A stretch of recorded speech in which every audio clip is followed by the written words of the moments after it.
Question दिया था, निकला वो? निकल गया था? उसमें एक चीज का क्या ध्यान रखना था? वेट का। वेट का ध्यान रखना था उसमें। चलो।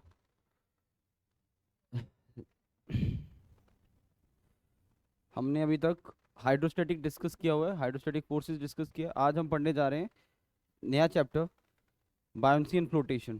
ठीक है, बायोंसी एंड फ्लोटेशन स्टार्ट करेंगे। अभी भी इस क्वेश्चन में किसी को डाउट होगा तो मेरे साथ अलग से डिस्कस कर लेना। मैंने आपको बताया था ये क्लास में, बाकी मैंने देख लिया था, जो जो भेज रहा था आंसर सही भेजा हुआ है, अच्छे से सॉल्व किया हुआ है। ओके, बायोंसी एंड फ्लोटेशन शुरू करते हैं। Chapter number 4। चैप्टर 4,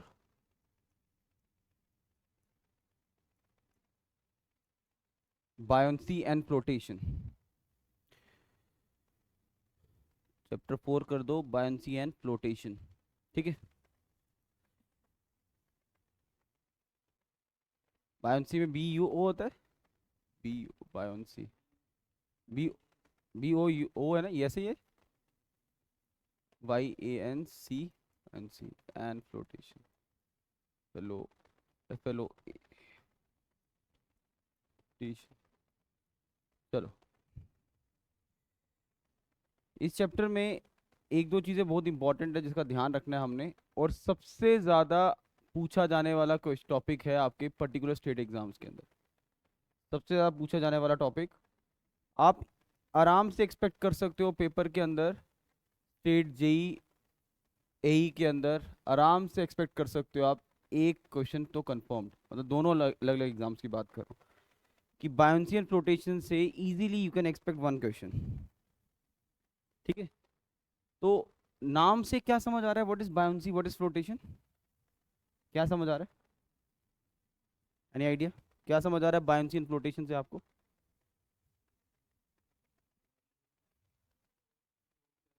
हम्म।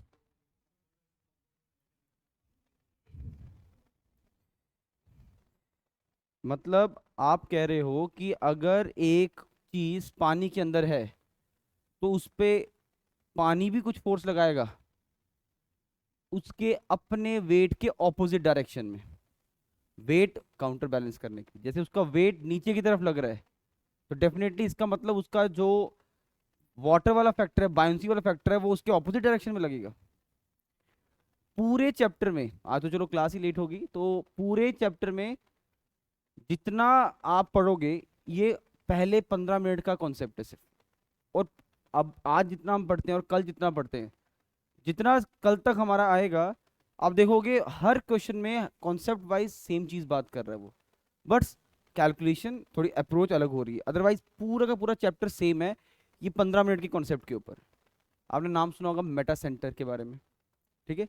आपने नाम सुना होगा इसके बारे में, जैसे एक बोलते हैं हम कि एक सेंटर ऑफ बायोंसी पॉइंट आएगा, जैसे centre of gravity G point है, सेंटर ऑफ बायोंसी एक पॉइंट आता है।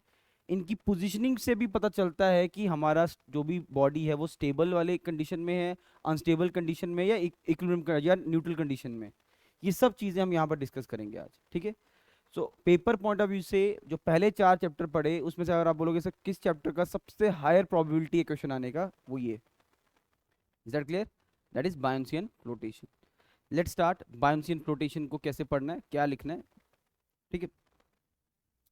Buoyancy and flotation.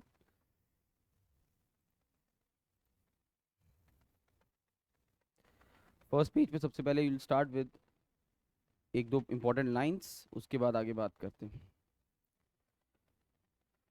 पहले लिखो टर्म बायोन फोर्स क्या होता है। पहला टर्म लिखो बायोन फोर्स क्या होता है। बायोन फोर्स क्या होता है? बायोन फोर्स क्या होता है? बायोन फोर्स क्या होता है? Buoyant force, the resultant force exerted, the resultant force exerted, the resultant force exerted, the resultant force exerted on a body the resultant force exerted on a body, the resultant force exerted on a body, the resultant force exerted on a body, लिख दिया, bye a static fluid. देखो word फिर से कौन सा आ रहा है, और मैंने आपको डे 1 से एफएम के बोला हुआ है टिल 4th चैप्टर जो हम पढ़ रहे हैं, कल ये खत्म हो जाएगा। इस चैप्टर तक हमारी पूरी स्टडी क्या है, when the fluid is at rest. 5वें से आगे हमारा मोशन के बारे में बात करना स्टार्ट कर देंगे। और अभी भी हम, आप बोलोगे अच्छा इसका मतलब सर क्या बायोन्सी का कॉन्सेप्ट जो होता है वो सिर्फ स्टैटिक कंडीशन में ही होता है क्या? नहीं, होने में तो वो अलग अलग कंडीशन में भी हो सकता है, बट हमारी जो स्टडी है जिससे आपको क्वेश्चन बनना है वो कौन सा है, स्टैटिक वाला। तो क्या लिखा आपने, by a static fluid in which the body is submerged और floating, in which body is submerged or floating, in which body is submerged or floating, in which body is submerged or floating, is called buoyant force, is called buoyant force, is called buoyant force। मैं repeat कर रहा हूं पूरी line, एक बार ध्यान से सुनना। The resultant force exerted on a, क्या लिखा, बॉडी बाय अ, क्या लिखा, underline this word, static fluid. क्योंकि पेपर में फंसाएगा कहां पर, स्टैटिक फ्लूइड की बात करता है ये, मतलब फ्लूइड, स्टैटिक फ्लूइड मतलब when the fluid is at rest, ठीक है। In which the body is submerged और फ्लोटिंग। सबमर्ज्ड और फ्लोटिंग का मतलब क्या है, क्योंकि ये दोनों कैटेगरीज के क्वेश्चन बनेंगे। सबमर्ज मतलब पूरा पानी के अंदर, और फ्लोटिंग मतलब कुछ हिस्सा बाहर भी है, ठीक है। Is called बायोंट force. Is that clear? ठीक है। अब very very important line examination point of view से, ये 2013, 14, 15 तक बड़ा कॉमन क्वेश्चन होता है स्टेट जेई एग्जाम्स में। अब तो बड़ा नॉर्मल, अब तो ऑलमोस्ट सबको पता है ये फोर्स किस डायरेक्शन में लगती है। आपका एक आंसर इसका बनेगा, जैसे डाउनवर्ड अपवर्ड आप बोल रहे हो ना, ऑप्शन सारे होंगे, तो क्या लिखना है, लिखो लिखो लिखो, नहीं नहीं रुको, अभी ऐसे नहीं, लिखो बायोंट, हाँ वैसे मैं बताऊंगा ना, buoyant force always acts vertically upwards, पहले ये लिखो। बायोंट फोर्स, जैसे इसने बोला कि opposite to the weight of the body, तो अगर weight of the body normally हम खड़े हैं तो मेरा वेट कहाँ जा रहा है, नीचे की तरफ, तो ये मतलब ऊपर लगेगा। तो वो लाइन भी आ सकती है जो इसने बोला कि ऑपोजिट टू द वेट, लेकिन पेपर में मुझे पता है वो पूछेगा बायोंट फोर्स, आपका आंसर होगा हमेशा हमेशा ये वर्टिकली अपवर्ड, ठीक है। इट ऑलवेज, क्या लिखा आपने, अभी कुछ लिखा थोड़ी, बायोंट force always acts vertically upwards, बायोंट force always acts vertically upward, always acts vertically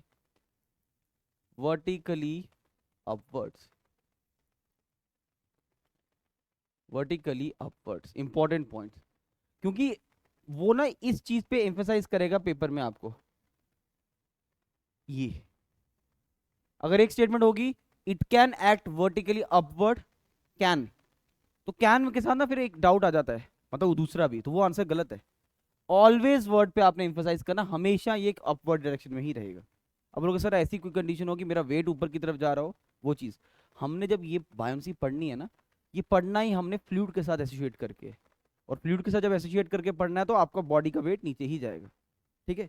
आप बोलोगे सर एयर, मुझे ये जो मैं बातें कर रहा हूँ ये कभी ना कभी लाइफ में मेरे को क्वेश्चन काउंटर आए हैं, सर एयर में अगर कोई बॉडी है वो चीज़, तो वो चीज़ फिर कॉन्सेप्ट में और फैक्टर्स भी आ जाते हैं, ठीक है। हम अभी सिंपल एक फ्लूइड की बात करें, फ्लूइड में मेरी बॉडी या तो डूबी होगी जिसको सबमर्ज्ड बोल रहे हैं, या तो फ्लोट कंडीशन में होगी, उस केसेस में हमेशा it will act vertically upward, ठीक है। आगे अगला पॉइंट, अगला point, there is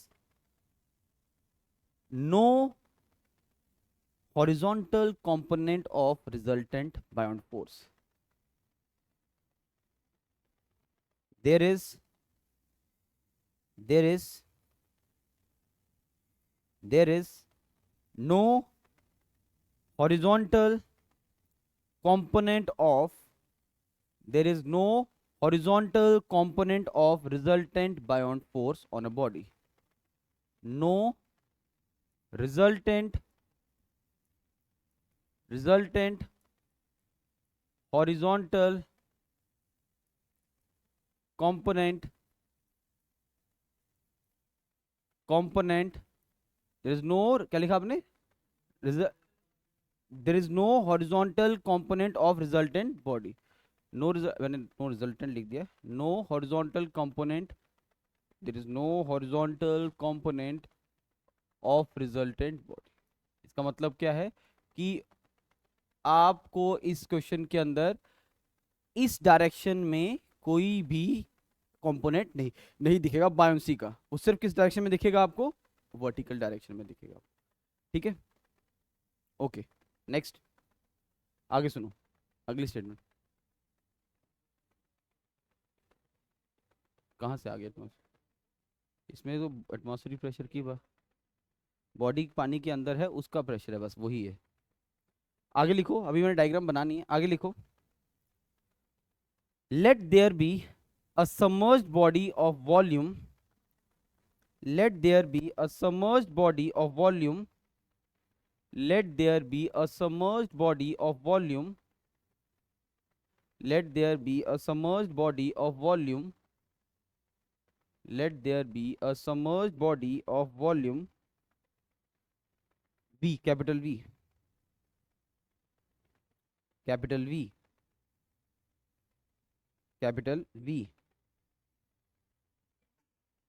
Capital V. ठीक है. The vertical force on the body is as shown below.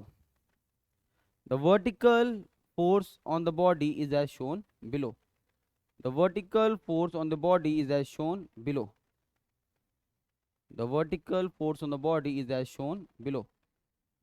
चलिए देखिए, ये डायग्राम बनाएंगे अब. ये पानी है, ये कोई बॉडी है पानी के अंदर. ठीक है, जिसका ऊपर से नीचे डिस्टेंस है x.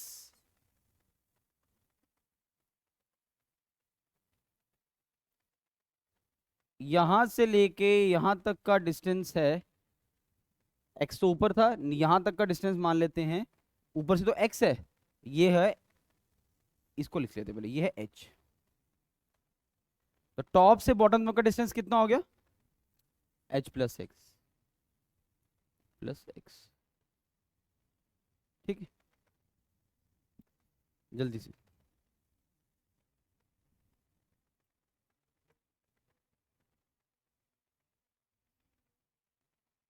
तो कौन सी वाली?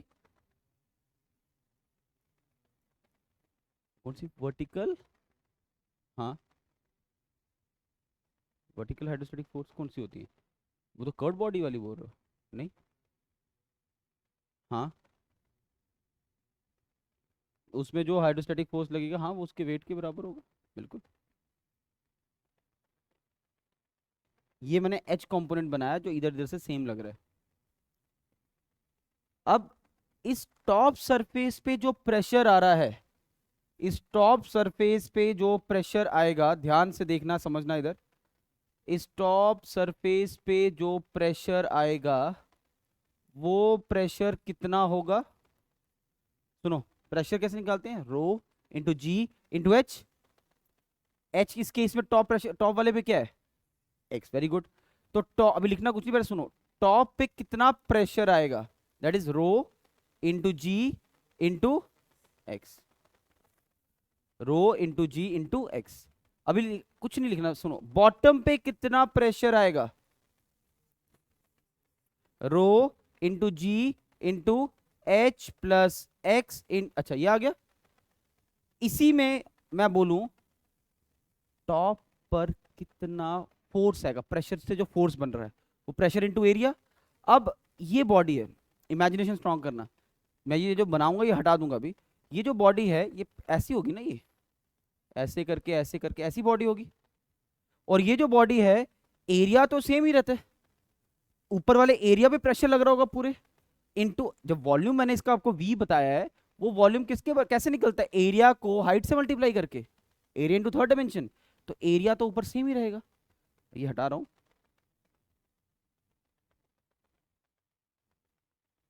ओके. तो अगर मुझे टॉप सरफेस पे फोर्स चेक करनी है तो वो क्या होगा? Pressure into area. Bottom surface पे फोर्स चेक करनी है तो प्रेशर इनटू एरिया। आप ये लिखोगे, लिखो pressure force on the top surface, जो मैं बोल रहा हूं उसको लिखना, pressure force on the top surface, फिर टॉप वाले का आंसर लिखना। जैसे आज इंसिडेंट हुआ ना, अगर बाई चांस कभी आप में से जब भी कोई पहले आता है अगर सेम ऐसे लग रहा हो तो प्लीज सेटअप वगैरह को इसको मत छेड़ना, क्योंकि ये तो कितने 200 की चीज़ अगर उड़ सकती है तो ये तो आराम से उड़ जाएगी। तो इसलिए ये चीज़ का ध्यान रखना। तभी मैं ऑन नहीं कर रहा था सिस्टम को, मुश्किल होता है फिर, क्योंकि इसको छोड़ देना, फिर मेरे जब मैं आऊँगा खुद ही ऑन कर दूंगा ये। इसके आगे लिखना कि pressure force on the top surface, pressure force on the top surface, pressure force on the top surface, pressure force on the top surface, pressure force on the top surface, pressure force on the top surface।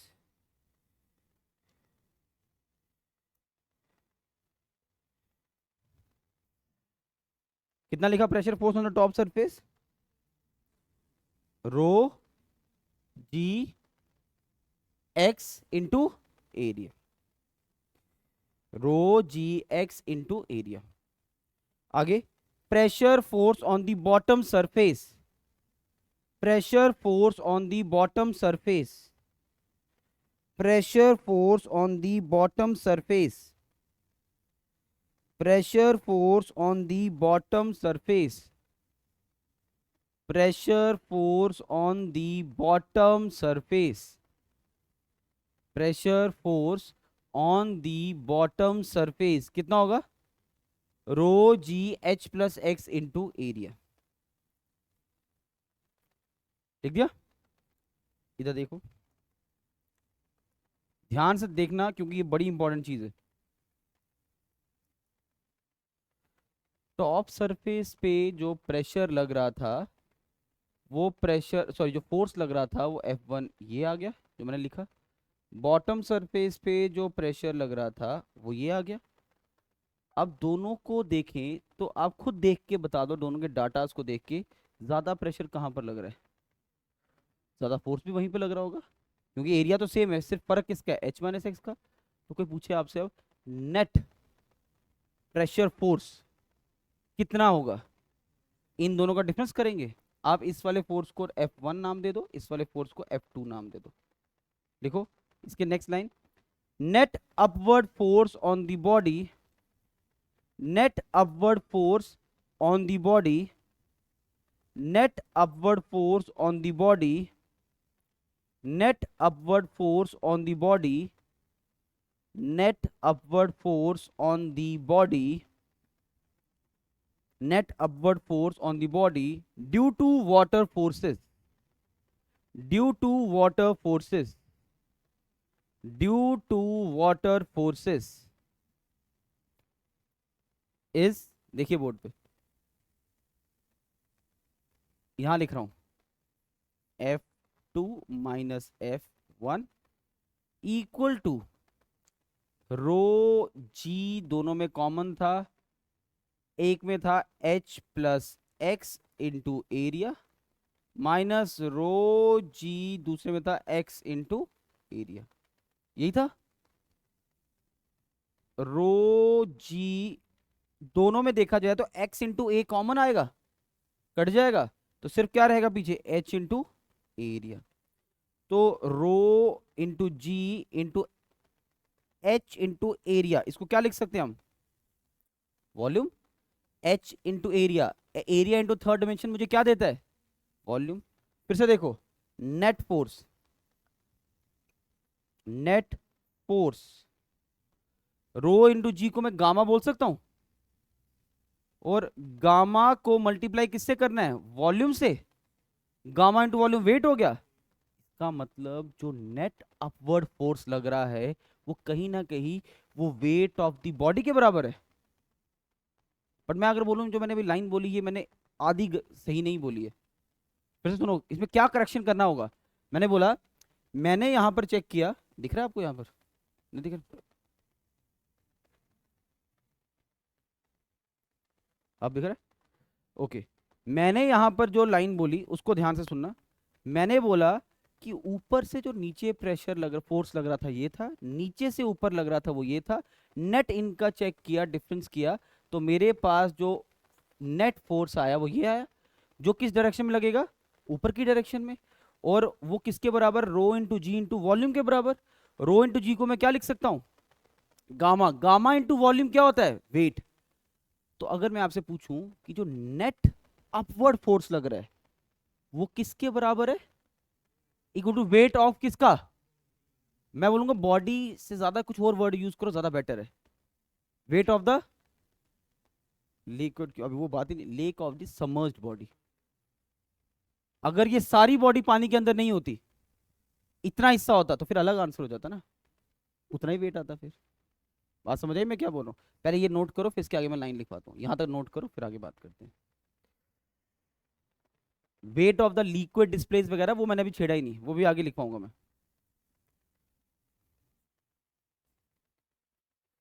साथ में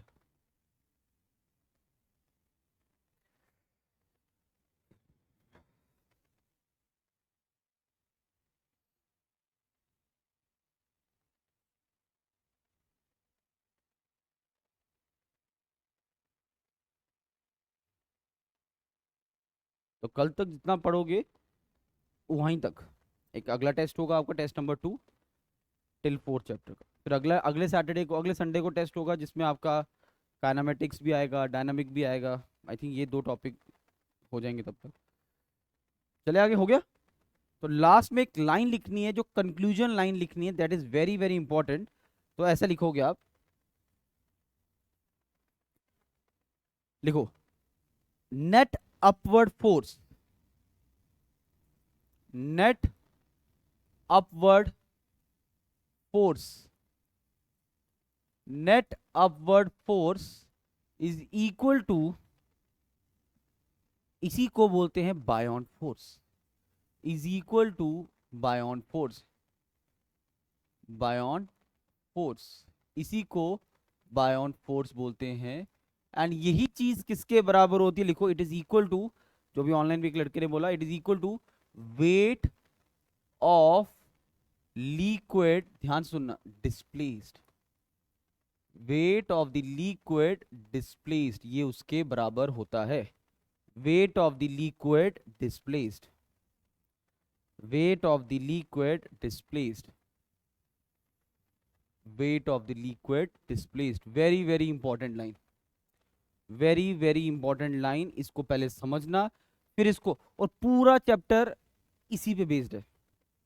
आज जो हम पढ़ेंगे, कल का lecture पूरा इसी पे ही चलेगा, इसलिए इस चीज को बड़े ध्यान से समझना और अंडरस्टैंड करना। मैं क्या बोल रहा हूं कि जो भी अपवर्ड फोर्स लगेगा उसी को हम क्या बोलते हैं, बायोन फोर्स। और वो किसके बराबर होता है, weight of the liquid displace. आप बोलोगे सर हमने तो wait of the liquid displace की बात ही नहीं की, हमने बोला जो अपवर्ड फोर्स होता है वो gamma into volume of the body है। इसका मतलब आपने सबने कभी ना कभी बचपन में अभी भी पत्थर लेके पानी में जरूर फेंका होगा। तो जो पानी में जब पत्थर जाता है, वो जो लिक्विड डिस्प्लेस हो रहा है, उसका मतलब क्या टेक्निकली सुनो। आपने पत्थर फेंका, जो पानी उछला वहां से, वो जो पानी उछला, पानी की जगह पर वो पत्थर आ गया, कितना पानी उछला वो आप कैलकुलेट कभी नहीं कर पाओगे। बट आपको ये पता होगा जो पत्थर, जो चीज आपने फेंकी, अगर आपको उसका साइज पता है, उतना ही साइज का पानी वहां से डिस्प्लेस हुआ होगा। तो अगर आपसे कोई पूछेगा मुझे लिक्विड कितना डिस्प्लेस हुआ, तो अगर आप ये निकाल दो वॉल्यूम ऑफ द बॉडी कितना है, उतना ही वॉल्यूम ऑफ लिक्विड डिस्प्लेस हुआ होगा। समझ आया मैं क्या बोल रहा हूँ?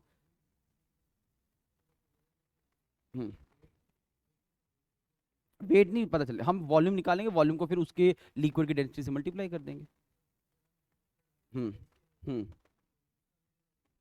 आप क्या करोगे, आप बायोन फोर्स लोगे, जो भी जैसे जो भी नेट अपवर्ड आपका आया होगा, वो यहाँ से रो जी इंटू वी, वी किया, आपको वॉल्यूम ऑफ द बॉडी आ जाएगा पानी के अंदर जितनी है।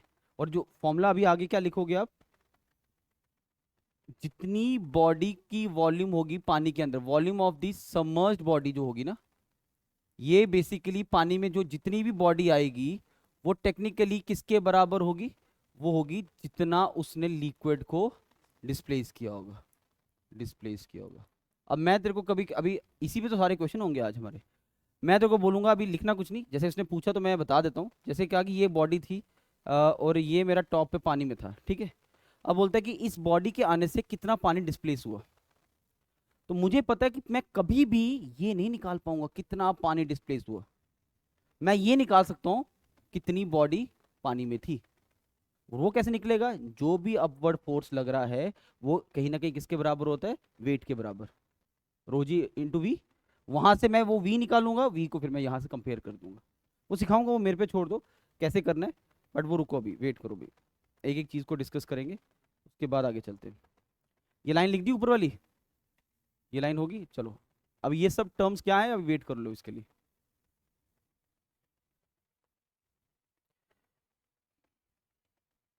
चलो आगे, वेरी वेरी इंपॉर्टेंट जो हम लिख रहे हैं, इसी चीज को आगे कंटिन्यू करते हैं। इसके नीचे लिखना this is known as this is known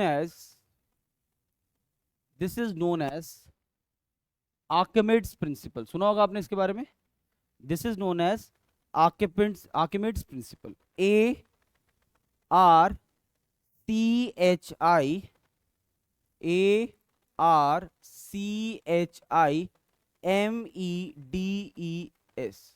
आर्किमिड्स, Archimedes DES ना, हाँ, Archimedes principle, Archimedes principle, principle. This is known as Archimedes principle, this is known as Archimedes principle, this is known as Archimedes principle. लिख दिया सबने? Okay. Next line इसी के नीचे, important line है सारी, बहुत ध्यान से लिखना। अब ध्यान से देखो, इस फिगर को देखो एक बार। ये बॉडी पानी के अंदर थी, और जैसे हमने कल पढ़ा था, कल या परसों जब भी पढ़ रहे थे, वेट अभी यहाँ पर देखते हैं, पढ़ा होगा हमने।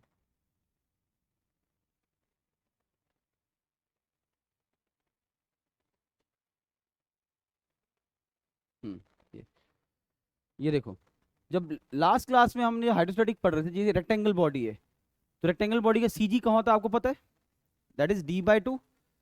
अब अगर आपको वो जो d/2 है वो आपका बॉडी का सेंटर मास है, या सारा एरिया या सारा मास आ रहा है। लेकिन अब जब आज का टॉपिक पे आए, आज के टॉपिक पे अगर आए, तो यहां पर, यहां देखो, यहां पर ये जैसे बॉडी है। अब कोई आपसे पूछेगा इस बॉडी का मुझे बायंसी पॉइंट बताओ। What is the meaning of buoyancy point? Buoyancy का मतलब, बायंसी पॉइंट का मतलब क्या होता है? उसको डिनोट करते हैं सीबी से, उसको डिनोट करते हैं सीबी से, जैसे उसको सीजी से डिनोट करते हैं, इसको सीबी से। ये क्या कहता है? ये कहता है जितना हिस्सा बॉडी का पानी के अंदर है, पानी नहीं वर्ड बोलूंगा, फ्लूइड के अंदर है, उस बॉडी का सेंटर पॉइंट, या सेंटर ऑफ मास वाला पॉइंट, या सेंटर ऑफ ग्रेविटी वाला पॉइंट। जैसे कि ये बॉडी है, ये बॉडी है, ध्यान से देखना।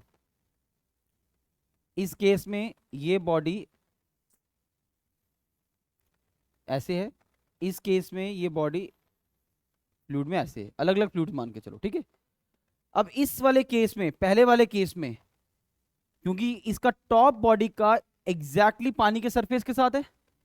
अगर मैं आपसे पूछूं इस वाली बॉडी का, रेक्टेंगल मान के चलो, इस वाली बॉडी का सीजी पॉइंट कहां होगा, तो आप बोलोगे सर इस बॉडी का सीजी पॉइंट एकदम कहां पर होगा?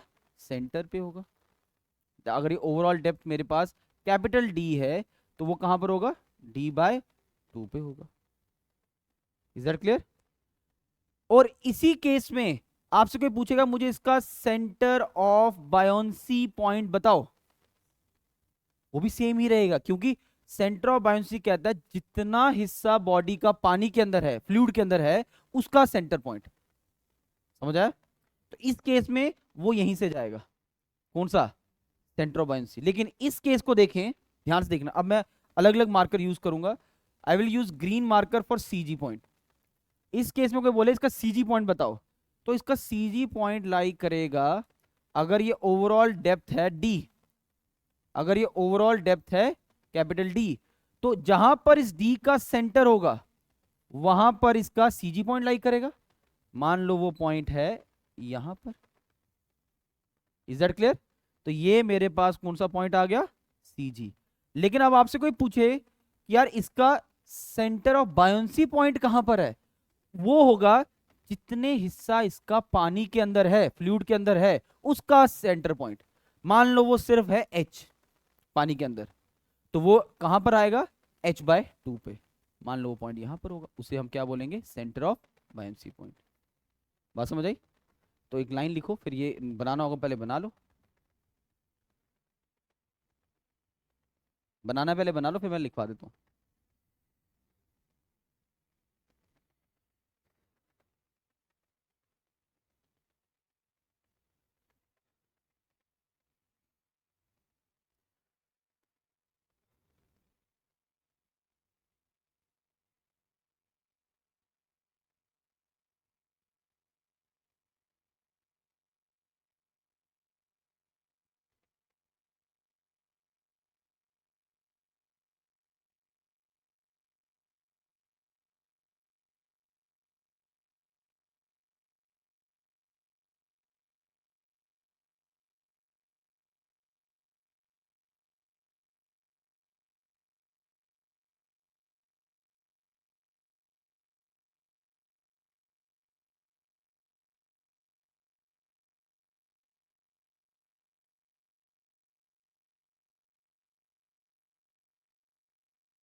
Clear?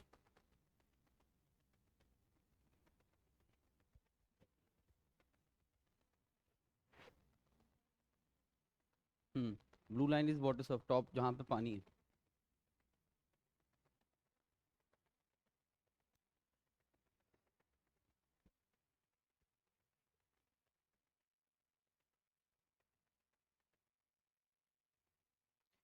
The point of application, the point of application, the point of application,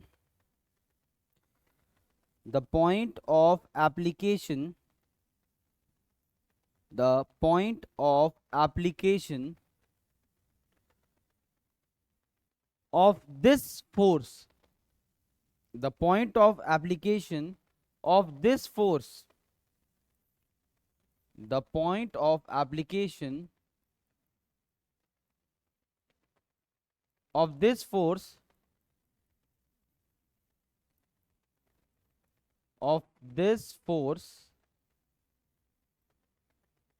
is of this force is at the CG of the, is at the CG of the, is at the CG of the,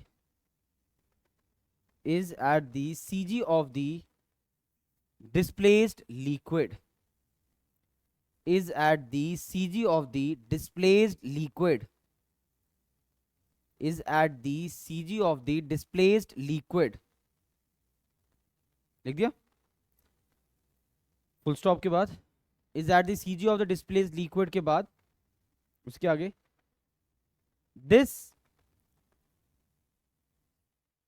CG of displaced liquid is called, this CG of displaced liquid is called, this CG of displaced liquid is called, this CG of displaced liquid is called center of buoyancy, is called center of buoyancy, is called center of buoyancy, is called center of buoyancy, is called center of buoyancy। Clear, यहाँ तक हो गया? Okay, एक बार line को ध्यान से सुनना जो मैं बता रहा हूँ, उसी को फिर आगे लेके चलते हैं। पॉइंट को ध्यान से सुनना और समझना क्या बोल रहा हूँ मैं। उसने बोला, लाइन रीड करना, the point of application of this force, क्या लिखा उसने आगे, is at the CG of the displace liquid, ये वर्ड नहीं भूलना, CG of displace liquid, CG of displace liquid, इसी को हम क्या बोलते हैं, centre of buoyancy. CG of displace liquid, आप देखो आपके सामने पानी के अंदर इतना हिस्सा है बॉडी का, इसका जो सीजी पॉइंट होगा उसे हम क्या बोलेंगे, सेंटर ऑफ बायोन्सी, इसी को हम सेंटर ऑफ बायोन्सी बोलते हैं। लेकिन अगर यही चीज आपकी टॉप मोस्ट लेवल तक होगी तो उस केस में सीजी और सीबी पॉइंट सेम होंगे, कोइंसाइड कर जाएंगे, सेम होंगे। लेकिन अगर पानी का लेवल ऊपर नीचे होगा तो ऑब्वियसली इट विल वेरी। समझ आया मैं क्या बोल रहा हूँ? क्लियर है ये पॉइंट? ठीक है। तो आपसे कोई पूछेगा व्हाट इज सीबी, तो आंसर में क्या स्टेटमेंट टिक कर सकते हो, ये वो पॉइंट है जहां पर आपका जितना हिस्सा पानी के अंदर है उसका सेंटर पॉइंट, उसका सीजी पॉइंट, यही था ना, CG of the displaced liquid, उसको हम क्या बोलते हैं, सीबी। क्लियर ये चीज? ठीक है, बस इतना सा कॉन्सेप्ट है, अब आगे अप्लाई करना सीखना है हमने। स्टार्ट करेंगे बेसिक प्रॉब्लम के साथ। चलो स्टार्ट करते हैं। पहले क्वेश्चन में गलतियां हो सकती हैं बट कोई दिक्कत नहीं, आराम से ट्राई करो। कहते हैं, क्वेश्चन लिखो, अ 90%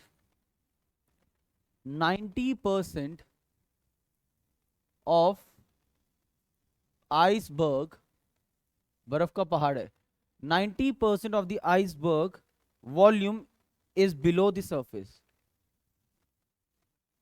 iceberg volume is below surface, is below surface, 90% of the iceberg volume is below surface, 90% of the iceberg volume is below surface, and only 10% is visible, and only 10% is visible, and only 10% is visible, and only 10% is visible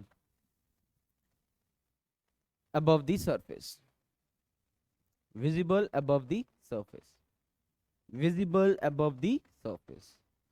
सिर्फ 10% visible above the surface है, 90% उस जो बर्फ का पहाड़ है ये iceberg, ये नीचे है। If the density of sea water, ये जो लिख रहे हो ना, अब लिख लो फिर बताता हूं। Density of sea water, density of sea water, कभी कभार ना ये भी ऑब्जेक्टिव बन जाता है। What is density of sea water, sea water की डेंसिटी और नॉर्मल वाटर की डेंसिटी में फर्क है। हमारा जो वाटर की डेंसिटी क्या होती है, 1000, सी वाटर की उससे ज्यादा होती है, ये भी पूछते हैं जे लेवल क्वेश्चन, 1025, लिख के रखना, 1025, ये याद भी होना चाहिए आपको, KG per metre cube. Density of the sea water 1025 KG per metre cube, 1025 KG per metre cube. Find the density of iceberg, find density of, density of iceberg, find the density of iceberg, find the density of iceberg, find the density of iceberg, find the density of iceberg। आराम से सोचो, पहला question है, आराम से इस चीज को अप्लाई करो।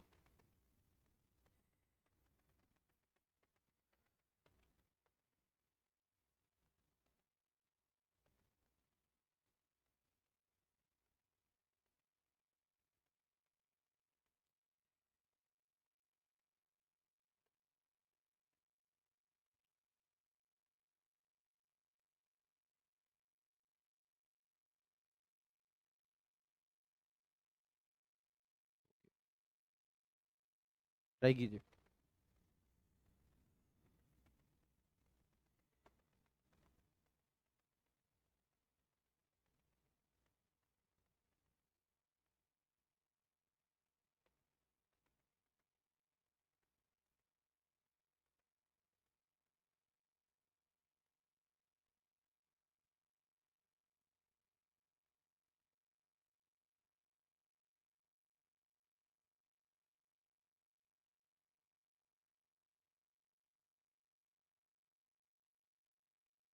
आरिफ यहाँ बैठा हुआ है? एक मिनट। आरिफ स्क्रीनशॉट मत लेना यार क्लास के टाइम पे, वो आपको ऐप्स का फिर वहाँ से टर्मिनेट कर सकता है वो। मेरे को मैसेज आया हुआ है। स्क्रीनशॉट मत लेना आप क्लास के टाइम पे, बाद में ले लेना आफ्टर क्लास। वो उसको एक सस्पिशियस एक्टिविटी कंसीडर करते हैं ऐप वाले। हाँ क्या? बोलो बोलो, क्या आंसर आया? 11 नहीं नहीं, 922.5 राइट आंसर। 922.5।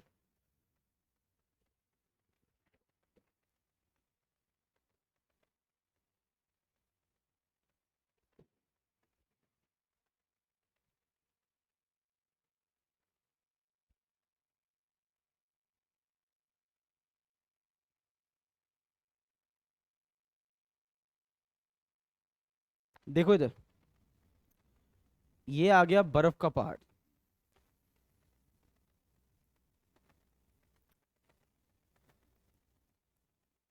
इतना हिस्सा मान लो नीचे था।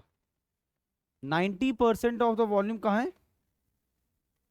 तो अगर टोटल वॉल्यूम आपका V है तो 90% वॉल्यूम नीचे, और इसका 10% वॉल्यूम कहाँ पर है? ऊपर। ठीक है, जितना हिस्सा नीचे होगा उसी का मेन काम होता है। ठीक है, कोई बात नहीं, पहला क्वेश्चन है ना, ऐसे ही होता है, सीखता इंसान ऐसे ही है। आपको 2 क्वेश्चन लगेंगे या ज्यादा से 3 question to get into this concept, उसके बाद आपको दिक्कत नहीं आएगी। ध्यान से सुनना। मैंने मान लिया इस पहाड़ का आइसबर्ग, आइसबर्ग, आइसबर्ग का वॉल्यूम है कैपिटल वी। ठीक है, आइसबर्ग का वॉल्यूम है कैपिटल वी, और 90% उसका इस पानी के सी वाटर के नीचे। ठीक है, तो नीचे का वॉल्यूम कितना होगा? 0.9 वी। तो ऊपर का वॉल्यूम कितना होगा? 1.0.1 वी। ठीक। अब हम अपने कॉन्सेप्ट पे हैं। अगर नहीं भी बना कॉन्सेप्ट, तो अब इस क्वेश्चन के साथ एक लाइन से कॉन्सेप्ट को बनाना कि आप बोला हाँ हर बार मुझे यही कॉन्सेप्ट जोड़ना है। क्या बोला हमने आज? जो अपवर्ड फोर्स होती है वही क्या होती है? हमारी बायोंड फोर्स। और वो किसके बराबर होती है? जो वेट ऊपर से नीचे लगता है, यही चीज होती है। ओके लिखो, एज पर आर्किमिड्स, एज पर आर्किमिड्स, एज पर Archimedes principle of buoyancy, as पर Archimedes principle of buoyancy, as पर Archimedes principle of buoyancy, as पर आर्किमिड्स प्रिंसिपल ऑफ बायोन्सी। क्या मैं ये बोल सकता हूं? यहां देखो, आर्किमिड्स प्रिंसिपल के अकॉर्डिंग जो अपवर्ड फोर्स है, जो अपवर्ड फोर्स है that is equal to weight of liquid displaced. ध्यान से सुनना, ऐसे बोल सकते हैं, ऊपर वही फोर्स लगेगा जितना हिस्सा इस बॉडी का नीचे। आप लोग sir wait of liquid displace की जगह हम ये नहीं लिख सकते? Wait of the submerged body लिख सकते हो, कोई बड़ी बात नहीं। अब देखते रहना, समझते रहना। अब यहां से चीजों को कैसे अंडरस्टैंड करना है? अपवर्ड फोर्स हमारी बायोंड फोर्स ही हुई। अब इसको फिलहाल मैंने ऐसे ही रखा, बायोंड फोर्स। देखते रहो, weight of the liquid displaced वो कैसे निकलेगा? Rho of sea water into क्या? जी। और मैं लिख नहीं रहा सीधे answer, volume of liquid, liquid. ध्यान, क्योंकि अभी 1 2 3 4 क्वेश्चन लगाओ, लेकिन ऐसा कॉन्सेप्ट बनाना है कि बन जाए, समझ आ जाए। मैंने बिल्कुल वो बेसिक फॉर्म लिखा, क्या? Gamma into volume. अब मेरी बात को दिमाग में बैठा लो, कोई भी ऐसा क्वेश्चन नहीं होगा इस चैप्टर का आप जिसमें डायरेक्टली लिक्विड डिस्प्लेस निकाल सकते हो। पानी किस डायरेक्शन में फैल रहा है आपको नहीं पता, पर आपको ये पता है जहां मर्जी पानी फैले उतना ही फैलेगा जितनी जगह वो बॉडी पानी में ले रही होगी। मतलब ये जो चीज है ना, volume of, volume of liquid displace जो है, वॉल्यूम ऑफ लिक्विड डिस्प्लेस जो है, ये हमेशा किसके बराबर होगा? वॉल्यूम ऑफ सबमर्ज्ड बॉडी के बराबर। ये खुद सोचो, आप खुद इमेजिन करो, कोई चीज आप पानी में डाल रहे हो, वो पानी के अंदर उतनी ही जगह लेगा जितना पानी साइड साइड हो रहा होगा। तो वॉल्यूम ऑफ लिक्विड कितना साइड हुआ, डिस्प्लेस हुआ, उतना ही होगा जितनी जगह वो बॉडी आपकी पानी में ले रही होगी। ये लाइन, सबमर्ज्ड बॉडी, ये लाइन अगर आपने सीख ली आप अच्छे से अच्छा क्वेश्चन सीख जाओगे इस चैप्टर का।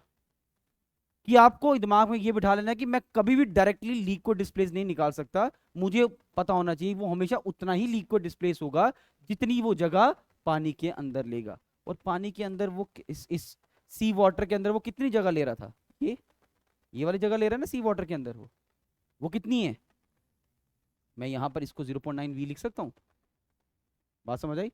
तो मैंने यहां लिख दिया density of sea water 1025 into ji into कितना 0.9 V। बात समझ आई? पहले नोट करो यहां तक, अभी आंसर थोड़ी निकला है, अभी तो कॉन्सेप्ट बन रहा है। और मुझे अभी आंसर चाहिए भी नहीं था, मैं चाहता हूँ कॉन्सेप्ट एक बार बैठ जाए आपके दिमाग में कि आपको पता चल जाए अच्छा हर बार मैं यही अप्रोच लगाऊंगा और आंसर निकालूंगा। क्विक।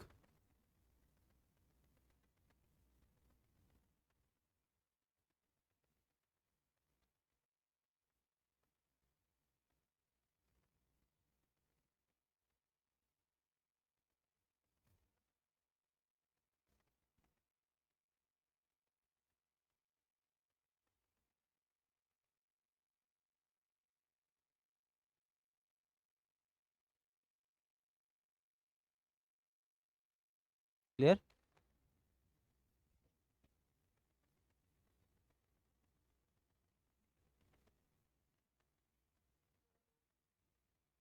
हो गया यहां तक? चलो आगे।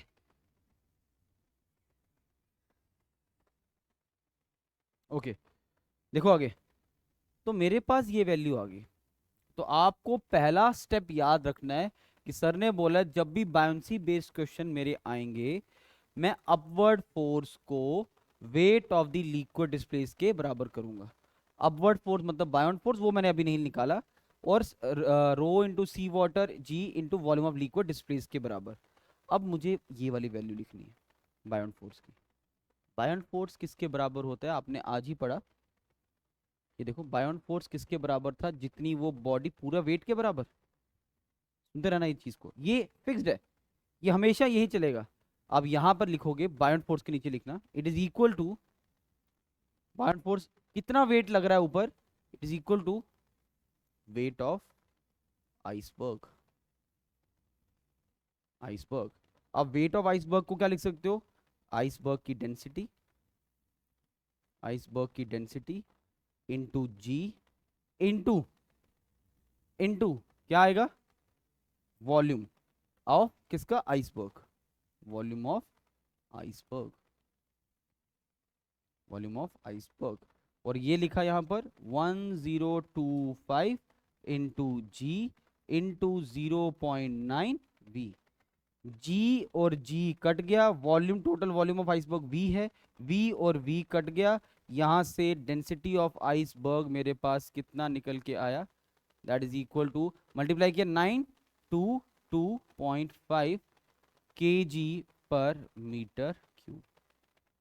922.5 kg/m³। आपको मैं स्टेप साइड पे लिख के दे रहा हूं, you have to follow the steps. एक है मेरा स्टेप नंबर 1, सब लोग इस पे ध्यान देना। मेरा स्टेप नंबर 1 दिस वन, ये चीज आपको मस्ट है, भूलना नहीं चाहिए। अगर ये कोई भी क्वेश्चन होगा you have to apply this formula, ये लगना ही लगना है। स्टेप नंबर 2 मैं यहां लिख देता हूं, स्टेप नंबर 2 इज आपने बायोन फोर्स जो ऊपर लग रहा है वो ऊपर से नीचे वाले वेट जो ऊपर से नीचे आ रहा है वो जरूर कंपेयर करना। तो this will be my step number 2। ये दो चीजें आप दिमाग में रखो, कभी क्वेश्चन गलत नहीं होगा। और अभी तो स्टार्ट हुआ है, अभी तो इट्स जस्ट स्टार्ट की कैसे कैसे क्वेश्चंस बन सकते हैं आराम से, कोई दिक्कत नहीं। एक एक क्वेश्चन को सोचो, अच्छा कंपेयर कैसे करना है, फॉर्मूला 10 क्वेश्चन करोगे यही लगेगा, बट आपको पता होना चाहिए बायोंट फोर्स को मैंने कैसे निकालना है, टोटल वेट को रख देना है, और यहां पर मैंने किसके बराबर करना है, जितना हिस्सा वो बॉडी का पानी के अंदर है, यहां से मैं वो चीज निकालूंगा। ओके, नोट किया? हो गया यहां तक? एग्जाम्पल लिखो, नेक्स्ट एग्जाम्पल लिखो, ध्यान से लिखना, अच्छा क्वेश्चन है। A metallic body a metallic body, a metallic body, a metallic body floats at the interface of mercury, floats at the interface of mercury, floats at the interface of mercury, floats at the interface of mercury, floats at the interface of mercury, floats at the interface of mercury and water, and water, and water, and water, such that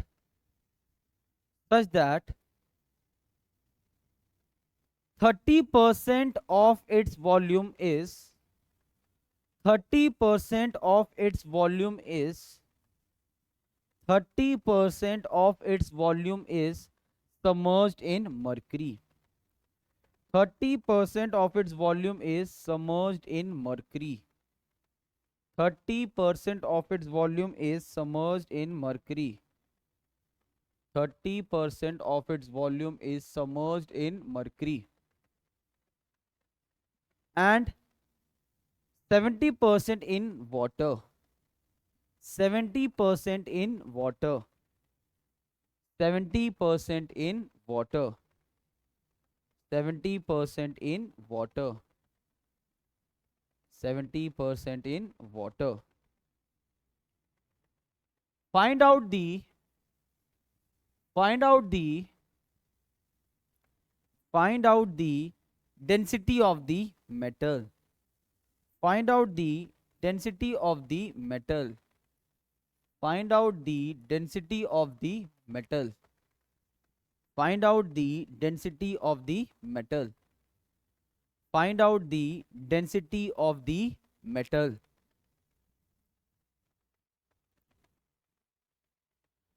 जो simple लिखा है उसको apply करो, you will get the answer. जो भी सीखा उसी को अप्लाई करना है. कोई दिक्कत नहीं, एक बार करना है, दो बार करना है, बट हो जाएगा. 30% of the volume is submerged in mercury and 70% of the volume is submerged in water.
हम्म, 1108 तो नहीं है मेरे पास.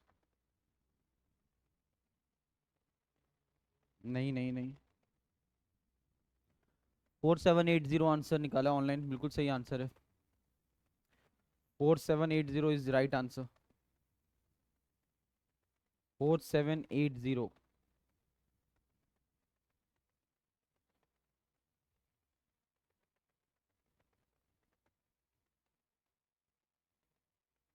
देखो ऊपर से नीचे क्या जा रहा है, नीचे से ऊपर क्या जा रहा है, कंपेयर कर दो, you will get the answer.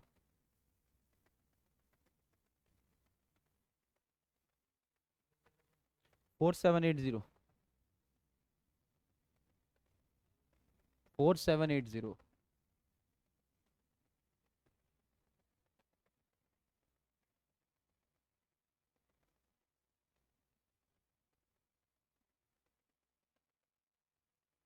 Good.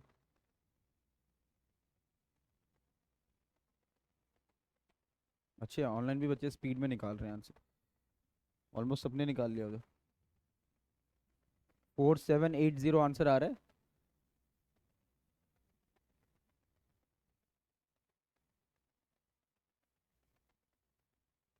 कोई बात नहीं, मैं ये मत सोचो कि निकला नहीं, अभी तो पहला दूसरा क्वेश्चन है यार। मैंने आपको बोला ना, किसी को एक क्वेश्चन लगेगा, किसी को दो, किसी को तीन, या ज्यादा चार। उसके बाद आप समझ जाओगे इन क्वेश्चन को अप्लाई कर, हर एक क्वेश्चन में सेम कॉन्सेप्ट। इसलिए ये बड़ा इजी टॉपिक माना जाता है, बस एक बार सीखना होता है, कॉन्सेप्ट बनाना होता है। 4780 बना। गुड। पीछे तुम्हारा बन गया है, जहाँ नहीं बना अभी बन गया है। किनेश बन गया, वेरी गुड। नहीं, अप्रोच क्या है, हो गया। अप्रोच तो सेम रहेगी, हाँ। वेट के अंदर तो जी आता ही आता है, वेट के साथ हमेशा जी आता है। डेंसिटी के साथ एक जी तो लगेगा लगेगा, मास के साथ जी नहीं आता है उसके, हाँ। वेट के साथ हमेशा जी आएगा, फिर जरूरत नहीं पड़ती। लेकिन अगर तुझे वेट कंपेयर करें, जी जी लगा भी देगा, कट जाएगा, जैसे पिछले क्वेश्चन में कटा। ओके, आपका निकल गया, निकल गया। अब देखो जिसको नहीं समझ आया, देखिए इधर, यार इधर देखो, इधर ये पूरा मेटल बॉडी है। मेटल का कुछ हिस्सा मरकरी के अंदर है, कुछ हिस्सा पानी के अंदर है। कितना हिस्सा पानी के अंदर है, लिखवाया होगा। तो अगर टोटल वॉल्यूम इसका V है, तो 70% of the volume, 70% of the V जो है वो आपका किस में है, वाटर में। और 0.3%, सॉरी 0.3 V किस में है, मरकरी में। ये चीज देखते रहना, पूरा का पूरा जो वेट है वो तो नीचे की तरफ ही आएगा ना। लेकिन जो सबमर्ज, जो अपवर्ड थ्रस्ट लगेगा, जो अपवर्ड थ्रस्ट आपका लगेगा, वो एक तो ये वाला बॉडी भी लगाएगा, एक ये वाला बॉडी भी लगाएगा, पार्ट भी लगाएगा। इसको मान लो अब एफ बायोन्सी 1, इसको मान लो अब एफ बायोन्सी नंबर 2। दोनों बायोन्सीज का सम जो ऊपर की तरफ जा रही है, एक बायोन्सी नंबर 1, एक बायोन्सी नंबर 2, ये इनडायरेक्टली किसके बराबर होगा, जो ऊपर से वेट नीचे की तरफ आ रहा है। ये बेसिक कॉन्सेप्ट। ऊपर को जो बायोन फोर्स लगेगा, हर बार याद रखो, ऊपर को जो लगना है वो नीचे के बराबर होना चाहिए। अब ऊपर को जो बायोन्सी लग रही है इस केस में, वो दो अलग अलग लग रही है। अब लोग सर दो अलग क्यों, क्योंकि दो अलग अलग फ्लूइड्स हैं। बात समझ आई। तो पहले वाले फ्लूइड को देखते हैं, उस पर क्या बायोन्सी लग रही होगी, कैसे निकालेंगे। क्या होता है बायोन्सी किसका, wait of the liquid displaced. अब ध्यान से, मैं बिल्कुल बेसिक से चल रहा हूं, ताकि आप एकदम रिवाइज भी करो तो आपको याद आ जाए। ये बराबर होगा वेट ऑफ वाटर डिस्प्लेस्ड। सही बोला मैंने, क्योंकि वाटर है उधर, wait of the water displaced के बराबर। कोई दिक्कत नहीं कि ये क्यों नहीं हुआ हमसे। इसमें क्या लिखेंगे, weight of mercury, mercury liquid नहीं लिखेंगे, प्रॉपर जो है उसके लिए मरकरी डिस्प्लेस्ड। और इस W को क्या लिखेंगे, नॉर्मल। ये किसका वेट है, it is weight of metal. ये वेट ऑफ क्या आ गया, मेटल।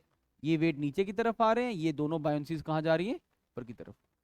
ध्यान से नेक्स्ट स्टेप देखो, वेट ऑफ वाटर डिस्प्लेस्ड को मैं क्या लिख सकता हूं, देखो, डेंसिटी ऑफ वाटर, साथ में G, और टेक्निकली क्या आना चाहिए, volume of, very good, water displaced. फिर वही बात, क्या मैं निकाल पाऊंगा पानी कितना डिस्प्लेस हो रहा है। मुझे डायरेक्टली कभी नहीं पता होगा पानी कितना डिस्प्लेस हो रहा है, बट मुझे इतना पता होगा पानी उतना ही डिस्प्लेस हुआ होगा जितनी जगह इसने पानी में ली होगी। फिर से वही बात आ गई, वॉल्यूम ऑफ लिक्विड डिस्प्लेस उतना ही होगा जितनी जगह वो पानी में ले रहा है। और कितनी जगह वो पानी में ले रहा है, 0.7 भी, ठीक। प्लस आगे देखो, इसको क्या लिखेंगे, plus density of mercury into ji into क्या, volume of mercury displaced, mercury displaced. Again, mercury कितना डिस्प्लेस हो रहा है आप नहीं डायरेक्ट बता सकते, बट आपको ये पता है वो उतना ही डिस्प्लेस होगा जितनी जगह मेटल मरकरी में लेगा। कितनी जगह लेगा मेटल, तो मैं इस चीज को किससे रिप्लेस कर सकता हूं, 0.7। इस चीज को किससे रिप्लेस कर सकता हूं, 0.3 V। आई समझ।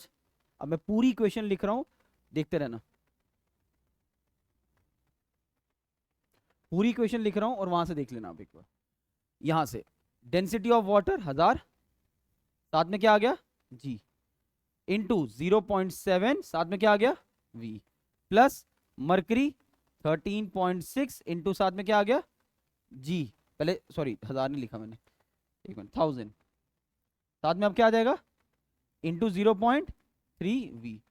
ये दोनों टर्म्स किसके बराबर है, जो ऊपर से वेट नीचे लग रहा है, और वो वेट कैसे निकालेंगे, उसका gamma into volume of body, उसका गामा वही तो निकालना है हमें, मेटल का डेंसिटी निकालना है, उसको किससे मल्टीप्लाई करेंगे, इंटू साथ में क्या लिखेंगे v, वो v है। अब जो जो कट सकता है वो काट देंगे, इसके अंदर भी v, इसके अंदर भी v, इसके अंदर भी v, इसके अंदर भी g, इसके अंदर भी g, इसके अंदर भी g, बाकी सॉल्व कर दो। तो कितना आंसर आया यहां से मेटल का 4780 kg पर मीटर। अगेन कोई दिक्कत नहीं, बेसिक वही सेम कॉन्सेप्ट, वहीं से आंसर निकलेगा।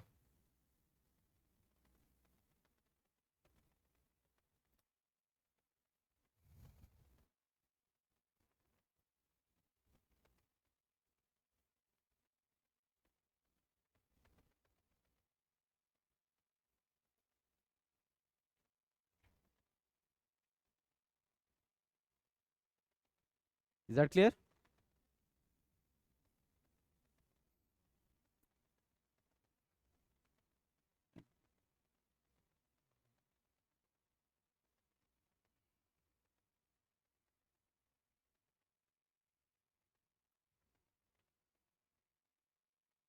चलिए नेक्स्ट क्वेश्चन।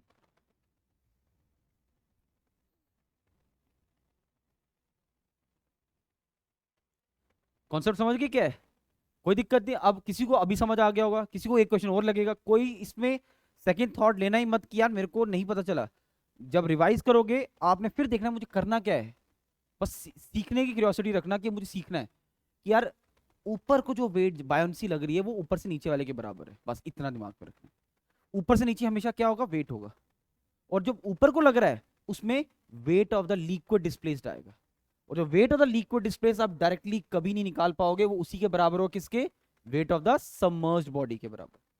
ये कॉन्सेप्ट अगर आपको हो गया दिमाग में, एक क्वेश्चन में कोई सीख गया, किसी को दो, किसी को 10 क्वेश्चन लगे, और जब आ गया कॉन्सेप्ट फिर आपको पता चल जाएगा यार ये तो बहुत ईजी है, इट्स वेरी इजी, कि हर बार सेम ही कॉन्सेप्ट है। अब जैसे मैं कॉन्सेप्ट डिस्कस कर रहा हूं आपके साथ, नोट कर रहे थे, मैं कॉन्सेप्ट डिस्कस करने लगूंगा आपके साथ, एक एक वुडन लॉग है, लकड़ी है बड़ी सी, ठीक है, LBH दिया होगा उसका, उस कॉन्सेप्ट के ऊपर आपको जेई एई इवन ईएससी हर जगह क्वेश्चन बनता है। क्वेश्चन अभी करेंगे नहीं, टाइम कंस्ट्रेन है, बट आपको मैं होमवर्क दूंगा पर कॉन्सेप्ट सिखा के जाऊंगा, आप निकाल लोगे मुझे पता है, शायद अभी कर लो। ओके, देखिए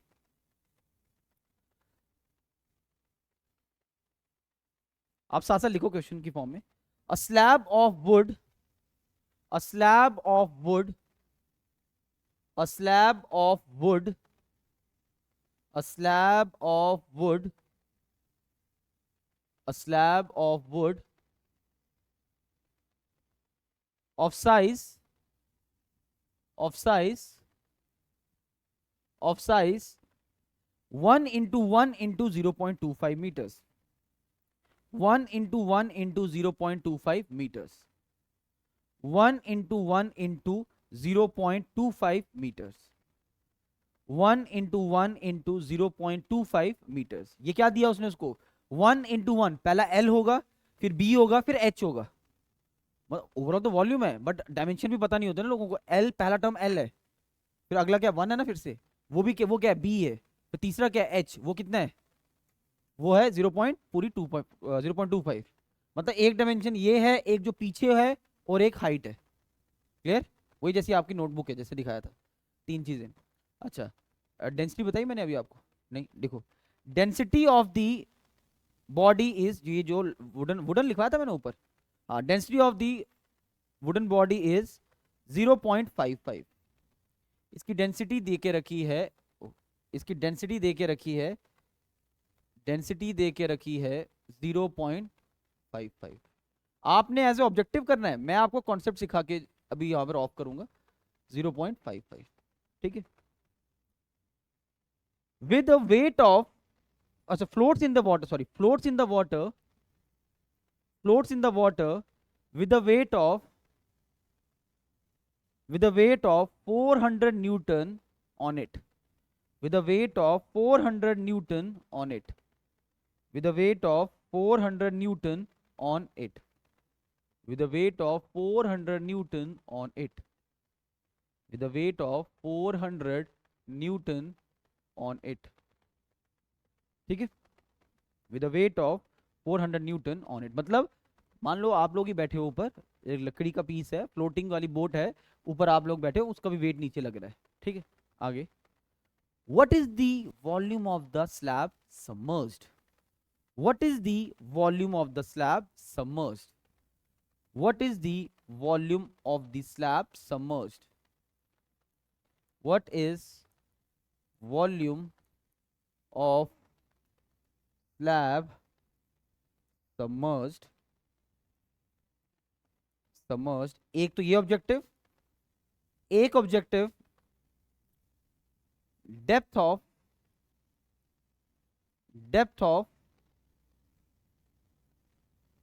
वुडन स्लैब इन फ्लूइड, इन फ्लूइड। दो ऑब्जेक्टिव्स बन सकते हैं। ठीक है, आंसर आप खुद करना, आंसर की तरफ मत भागना, भी पहले कॉन्सेप्ट समझ लेना यार। देखो, अब ऊपर से नीचे, ऊपर से नीचे अब क्या लग रहा है? एक तो इस लकड़ी का अपना वेट प्लस ये जो ऊपर बिठाया हुआ उसका भी, जो ऊपर से नीचे आ रहा होगा वो आ रहा होगा, एक तो आ रहा होगा weight of wooden slab, wooden slab plus जो एक्सटर्नल वेट है वो कितना है, 400। ये दोनों चीजें आपकी, ये भी नीचे को लग रहा होगा और ये भी नीचे को लग रहा होगा। और आपने पढ़ा जो ऊपर से वेट लगता है नीचे से किसके बराबर है? ये बिल्कुल सही, बायोंट फोर्स के बराबर, बायोंट फोर्स के बराबर। और बायोंट फोर्स किसके बराबर होता है? वेट ऑफ लिक्विड डिस्प्लेस्ड के बराबर। देखते रहना, सुनते रहना। ये टोटल वेट आप आराम से निकाल सकते हो। ये तो 400 दिया था, ये कैसे निकलेगा? इसकी डेंसिटी दी है, इसको डेंसिटी क्या होगी? 0.55 स्पेसिफिक ग्रेविटी है, इसको किससे मल्टीप्लाई करेंगे? रो डब्ल्यू से। साथ में क्या आ जाएगा? इसके जी आ जाएगा। और साथ में क्या, ये क्या बन गया अभी? ये गामा बन गया। देखो मुझे इस पे टाइम नहीं, क्योंकि ये आपको ऑलरेडी पता है। ये समझ आया कैसे किया मैंने? स्पेसिफिक ग्रेविटी, पहले इसकी स्पेसिफिक ग्रेविटी को रो बनाया 1000 से मल्टीप्लाई करके, उसके बाद जी लिखा, ये बन गया gamma into volume of this wooden. Volume भी दी हुई है मैंने आपको, डायमेंशन क्या डायमेंशन दिया हुआ है? 1 इंटू 1 इंटू 0.25, तो यहां से वॉल्यूम आ गई 1 इंटू 1 इंटू 0.25, 0.25 प्लस। अनिश आपका डाउट यहां पर, अगर उसने ये 400 केजी दिया होता, सपोज, मैं क्या लिखता फिर यहां पर? 400 इंटू मुझे जी लगाना पड़ता साथ में, क्योंकि ये सारा वेट की टर्म में चल रही है इक्वेशन, समझ गए? अगर उसने कहता कि ऊपर एक मास पड़ा हुआ है 40 ग्राम केजी का, तो जल्दबाजी में आप वो सीधे 40 400 कुछ भी लिख सकते थे, लेकिन वो फिर गलत हो जाएगी इक्वेशन, क्योंकि हम किसको कंपेयर कर रहे हैं? वेट्स को। क्लियर है? समझ आ गया? ये गलती मत करना। वो अगर वो मास दिया होता तो उसको पहले वेट में कन्वर्ट करते। रुकते रहे, सुनते रहना। अब ये चीज आ गई मेरे पास ऊपर से जो नीचे लग रहा है, नीचे से ऊपर क्या होगा? Wait of the liquid displaced. Weight of the liquid displaced किसके बराबर होगा? देखो, गामा ऑफ लिक्विड, वो वाटर ही होगा, इनटू क्या लिखेंगे?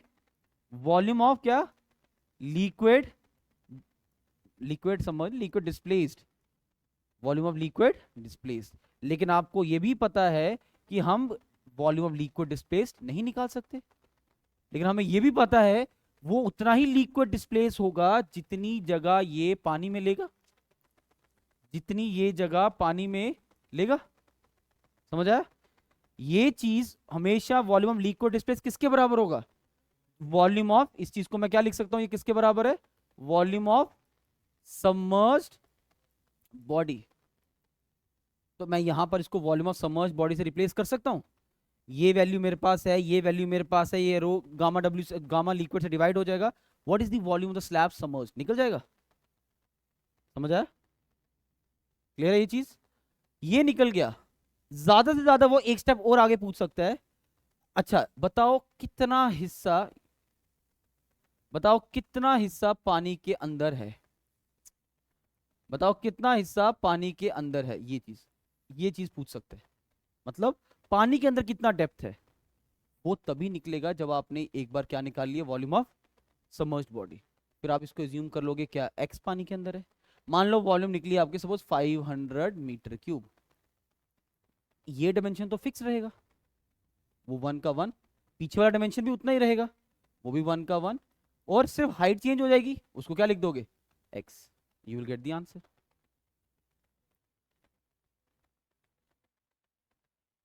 टोटल में से, उससे तो तुझे अनसमर्ज्ड बॉडी का वॉल्यूम मिलेगा। टोटल में से, तूने कहा टोटल वॉल्यूम में से समर्ज्ड वॉल्यूम निकालने के लिए तुझे समर्ज्ड वाली हाइट चाहिए, वो कहां से निकालेगा। क्वेश्चन ही मेरा क्या है, depth of the wooden slab जो इन फ्लूइड, तुझे ये वाली हाइट तो चाहिए होगी। कितना समझ आया इसमें। हम्म।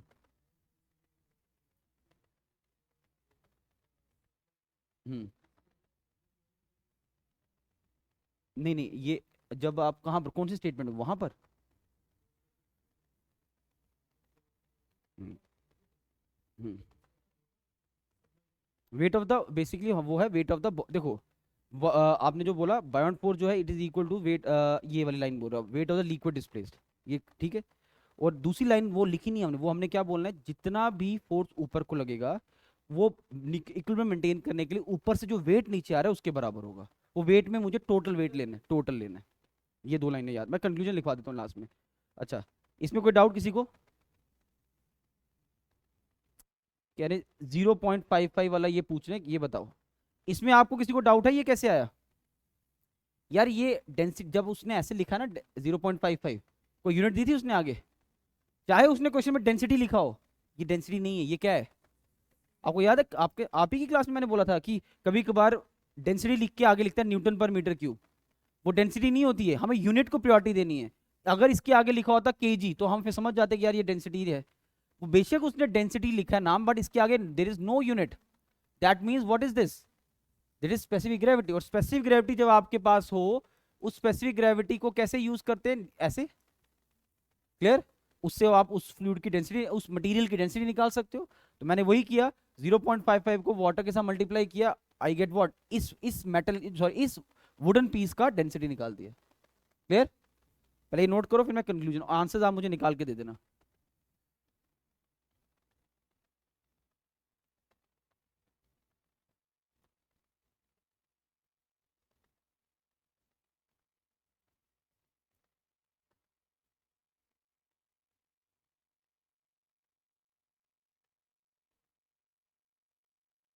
ठीक है, चलो इसको यहीं पे एंड करना है। सॉल्व दिस क्वेश्चन अगेन जैसे कल किया था, व्हाट्सएप ग्रुप में आंसर भेज दो। इसका ऊपर एक क्वेश्चन मैंने रेडी, वैसे करवाना मैंने था पर टाइम नहीं है, तो मैं आपको एज होमवर्क दूंगा, आप खुद करना, ग्रुप में डाल दूंगा, सॉल्व दैट क्वेश्चन, आंसर्स डाल दो उसमें। कल हम बड़ा इंपॉर्टेंट टॉपिक पढ़ेंगे, मेटा सेंटर वगैरह क्या होते हैं, कल खत्म भी हो जाएगा ये टॉपिक। एनी डाउट, कंक्लूजन लिखवाऊंगा मैं अभी, जल्दी से नोट करो, मैं कंक्लूड कर दूं यहाँ पर।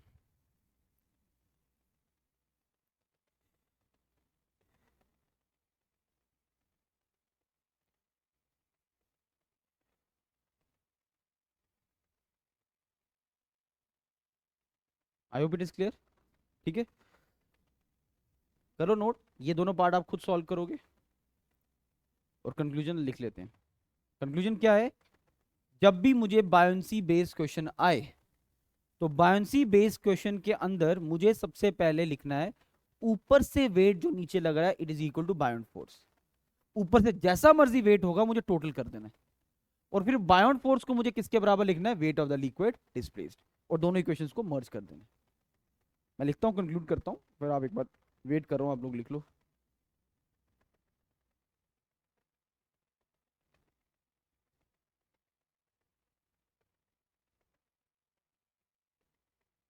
इतना टाइम या 3 तो लाइनें नहीं है इसमें, क्या रह गया, हो गया। चलो कंक्लूजन क्या है, कंक्लूजन सुनो, सभी क्वेश्चन में चल जाएगा कंक्लूजन। सबसे पहला, जो भी वेट ऊपर से नीचे लगेगा दैट इज इक्वल टू, आपने बोलना है बायोन, इसको इक्वेशन नंबर 1। और बायोंट फोर्स जो है वो किसके बराबर होती है? Weight of liquid displaced. Liquid displaced, weight of liquid displaced, weight of liquid displaced. और दोनों इक्वेशंस में से हमने इसको ऊपर से नीचे वाले वेट और weight of the liquid displace, इन दोनों को फिर आपस में क्या कर देना है? कंपेयर। इनको फिर हमने क्या कर देना है? कंपेयर। कंक्लूजन में अगला पॉइंट, ये जो wait of the liquid displaced है इसके अंदर एक वॉल्यूम है, that is volume of liquid displaced. इसके अंदर एक वॉल्यूम है, that is volume of liquid displaced. उसको आप कभी भी डायरेक्टली कैलकुलेट नहीं कर पाओगे। वो आपने किसके बराबर रखनी है? Volume of submerged body. Submerged body, that is volume of submerged body. ये फंडा आपके दिमाग में होना चाहिए। अब I hope it is clear. ठीक है। आंसर, आंसर है मेरे पास उसमें, उस क्वेश्चन में 0.178 मीटर क्यूब। सेम ही आएगी क्योंकि 1 1 था ना डायमेंशन, उस क्वेश्चन में तो सेम ही आएगी। चलो इसको यहीं तो रखते हैं आज, बाकी नेक्स्ट लेक्चर में।